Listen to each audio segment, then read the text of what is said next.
그러면 우리가 오늘 여기서 이런 교육들을 해하고 있는데 계속해서 시도하고 계시잖아요. 토요일마다 모여서 하고 있고 한데 아이들을 신앙으로 양육하고 할 때에 언제 가장 파워풀한 이 양육이 될까? 우리가 신앙 교육을 할 때는요, 한 세 가지 타임에서 이제 신앙이 전수가 되는 시간들이 있는데, 이거는 제가 쉐마와 하브루타를 해서 아는 게 아니라 그 오랜 시간 동안 1대1 양육을 몇십 명을 지나오면서 배운 체득한 건데, 어떤 거냐면 우리가 신앙 양육할 때 첫 번째로 어떤 시간이냐, 형식적인 시간이에요. 이건 뭐냐면 예를 들어서 우리가 토요일 날 10시 반에 모이는 거 형식을 정해놨잖아요. 우리가 10시 반까지 오십시오. 그리고 또 뭐 주일 교육도 될 수 있겠죠.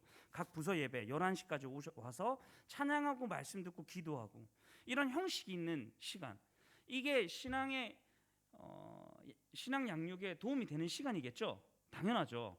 그리고 또 하나가 있는데 기념비적인 시간이에요. 기념비적인 시간은 어떤 시간일까요?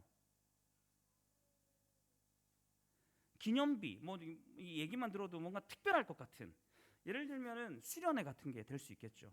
특별한 시간들, 수련회 아니라도 또 가정 안에서 또 특별하게 뭘 하는 시간이면 또 이런 기념비적인 시간이 될 거예요.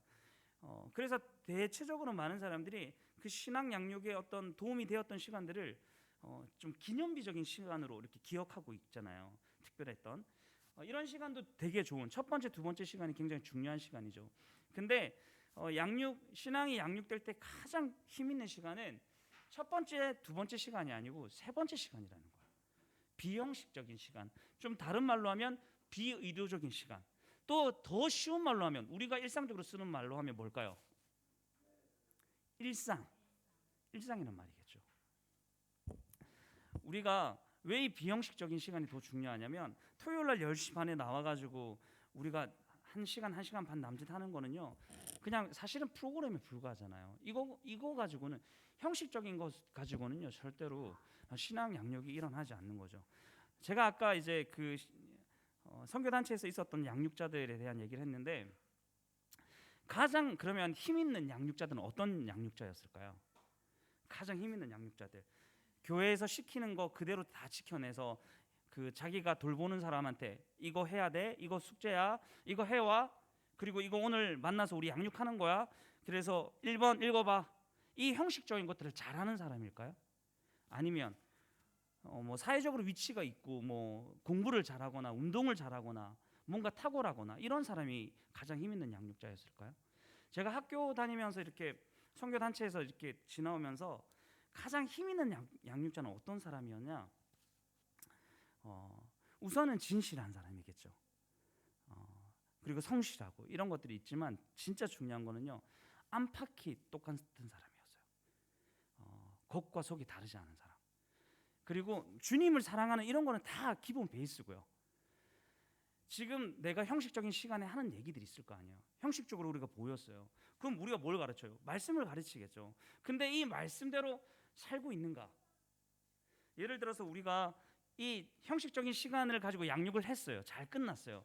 근데 이제 그 다음에 밥 시간이 돼서 밥을 먹으러 갔는데 이제 이 비형식적인 시간이 된 거예요. 근데 밥 먹으면서 막 뒷담화를 하는 거야. 걔 진짜 별로더라. 야, 걔 이런 얘기를 막 해요. 그러면 그 양육을 받는 친구는 지금 나를 양육해주는 이 사람이, 이 사람은 하나님을 제대로 사랑하지 않겠구나라고 생각하는 거죠. 이거는 자녀들도 마찬가지죠. 그러니까 우리가 양육해 나갈 때 형식적이고 기념비적인 시간이 굉장히 중요합니다. 그런데 우리 이 패밀리 스쿨에서 앞으로 정말 자녀 세대를 세워갈 때에 우리가 초점을 맞추고 우리가 마음을 쏟아내야 되는 시간은 비형식적인 시간이라는 거예요. 우리가 이 시간을 다스리지 않으면 자녀 세대들은 절대 우리의 신앙을 전수받지 못한다는 겁니다. 우리가 막 아름다운 언어로 신앙에 대해서 이야기를 다 하고 나서 비형식적인 시간에 야! 미쳤어! 정말 아이들을 사랑하는 마음으로 훈계하는 게 아니라 그냥 내 분노에 못 이겨가지고 화를 내는 거는요, 그런 식의 이런 것들은요 전혀 신앙에 도움이 되지 않는 거죠. 그래서 우리가 앞으로 이 패밀리 스쿨을 이끌어갈 때에 이 비형식적인 시간, 그러니까 가장 파워풀한 양육자는 이 비형식적인 시간을 잘 사용하는 사람이었던 거예요. 그래서 함께 할 때에 내가 쓰는 언어, 내가 그 나타내는 태도 이런 것들이 형식적인 시간에 거룩한 얘기로 그리고 거룩한 어떤 태도로 하는 것보다 훨씬 더 중요하다는 것입니다. 그래서 우리가 일들을 좀 기억했으면 좋겠고요. 그래서 우리가 이 패밀리 스쿨은 자녀 양육의 기술을 배우는 것이 아니라 우리 성도의 삶을 우리가 경험해 나가는 곳이다라는 생각들을 했으면 좋겠습니다. 그래서 이 일들은요 사실은 자녀를 변화시키기 위해서 있는 게 아니라 나를 위해서 있는 시간인 거예요. 사실은 하나님이 내게 허락하신 공동체는 사실은 내가 리더가 됐을 때에 내가 그들한테 주는 것 같지만 시간이 지나면서 느끼는 건 뭐냐면 저도 이제 공동체를 세워가다 보면 많이 느낀 건 진짜 말 안 듣는 양육자들이 있거든요. 그 친구들 보면서 뭘 느꼈냐면 와 내가 했던 실수를 어떻게 저렇게 똑같이 하고 있지? 그걸 보면서 저 친구들 통해서 하나님이 나를 바꿔가고 계신다는 걸 알게 된 거예요. 그러니까 처음에는 저놈만 없으면 우리 공동체가 부흥될 텐데 저 친구만 없으면 우리가 잘 될 텐데 이 생각을 하다가 시간이 지나면서 배운 건 뭐냐면 저 친구 하나님이 나한테 맡겨주신 축복의 사람이구나.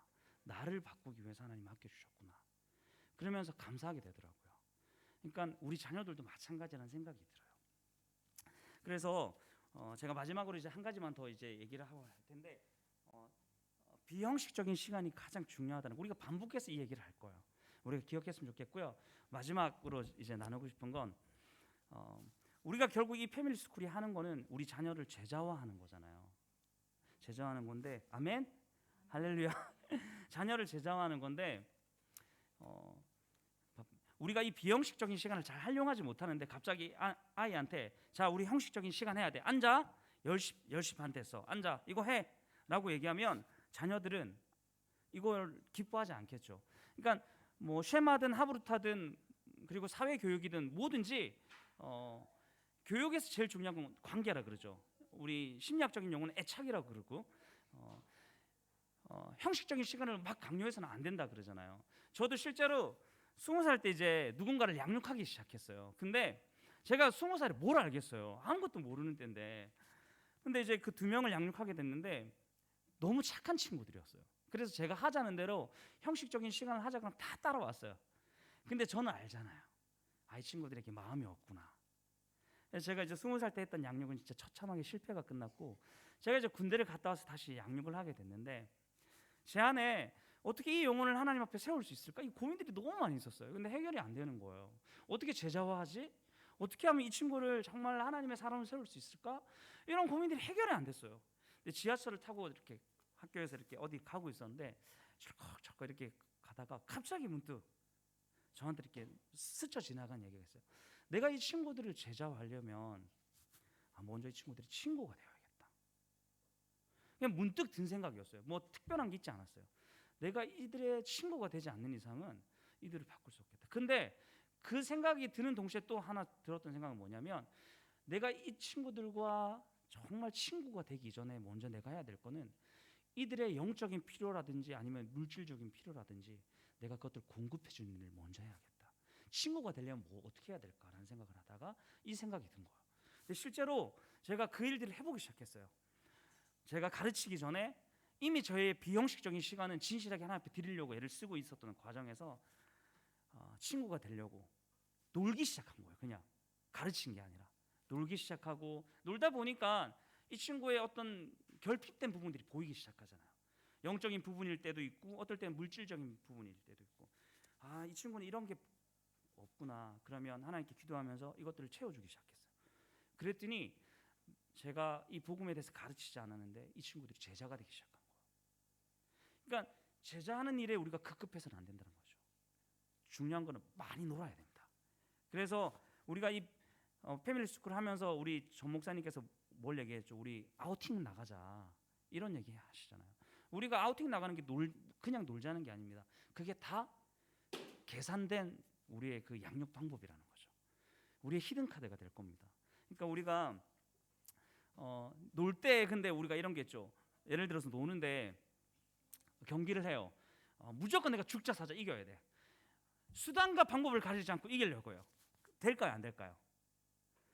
그런 과정을 통해서 그 비형식적인 시간을 통해서 내 안에 하나님 기뻐하지 않는 게 드러나기 시작하면 이게 진짜 노는 걸로 끝난다라는 것입니다. 우리가 놀자고 하는 그거는 모든 그 뭐랄까요? 이 비형식적인 시간을 하나님께 드리는 그 과정이 이미 깔려 있어야 되는 것입니다. 그래서 우리가 제자하는 일에 급급하지 않고 정말 친구가 되어주고 자녀에게 그 필요를 공급해주는, 물론 이미 다 하고 계신 부분들이에요. 근데 이제 우리가 보지 못했던 부분들을 좀 하나님께 발견하고 그렇게 우리가 일들을 준비해 나갔으면 좋겠습니다. 마지막으로 제가 제가 10분 하려고 했는데 시간을 너무 많이 썼죠. 준비한 거는 없는데 왜 이렇게 길게 썼을까요? 목사 직업병이에요. 이 지금 한국 그 교회 안에 그리고 세계적인 그 기독교 어떤 이제 환경들을 봐도 지금 이 신앙 교육이 어려워졌다라는 것들을 다 인식하고 신앙 교육의 방향들이 다 바뀌었어요. 그래서 많은 부분들이 이제 이 가정에서 이 일들이 되어져야 된다라는 이 반성들을 하고 시도는 하고 있어요. 근데 예를 들어서 조병호 박사님도 개인적으로 자녀들을 양육하면서 잘 세워 나갔던 이런 얘기도 있고, 제가 서두에 얘기했던 제 친구 가정 얘기도 했고, 이렇게 좀 국지적으로 일어나는 신앙의 열매들은 있지만 표면적으로 어떤 교회 공동체 안에서 드러낼 수 있는 이런 패밀리 스쿨의 열매들은 아직 세계적으로 그렇게 있지는 않아요. 운동들은 막 일어났지만 이 열매들이 눈에 보이거나 뭐 이렇게 확인하고 이런 것들은 아직은 별로 없는 상태죠.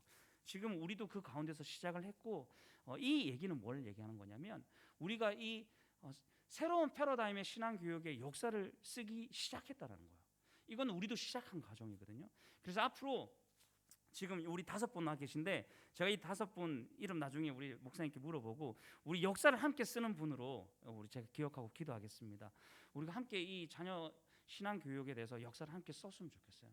그래서 이 일들을 통해서 정말 이 무너져가는 이 한국 사회 안에 우리가 정말 참된 신앙을 전수해내는 그런 부모 세대로 우리가 함께 걸었으면 좋겠습니다.